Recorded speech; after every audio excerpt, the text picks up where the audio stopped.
উপস্থিত ছিলেন রুবাবা দৌলা। গুরুত্বপূর্ণ বোর্ড মিটিং এ যুক্ত হয়েছেন, বাকি সহকর্মীদের সঙ্গে পরিচয় হয়েছেন, যা প্রথম দিন হিসেবে গণ্য হচ্ছে।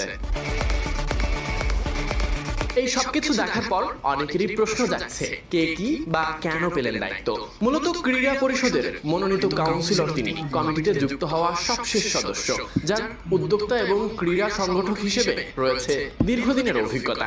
রুবাবা দৌলার সব থেকে বড় পরিচয় সাবেক ব্যাডমিন্টন প্রেসিডেন্ট, অর্থাৎ 2009 থেকে 2015 সাল পর্যন্ত বাংলাদেশ ব্যাডমিন্টন ফেডারেশনের প্রেসিডেন্ট ছিলেন তিনি। নিজেও ব্যাডমিন্টনের বড় ভক্ত, তবে এবার নতুন বোর্ডে নতুন দায়িত্বে। বিসিবির নতুন এই নারী পরিচালককে অনেকেই দেখছেন ইতিবাচক ভাবে। ক্রিকেটের অগ্রযাত্রায় তার অংশগ্রহণকে স্বাগত জানিয়েছে বিসিবি সংশ্লিষ্টরা। বোর্ড মিটিং এ দেখা যায় সেসবেরই খসড়া। পেশাগত জীবনে তিনি এক যুগেরও বেশি সময় গ্রামীণ ফোনের সঙ্গে কাজ করেছেন।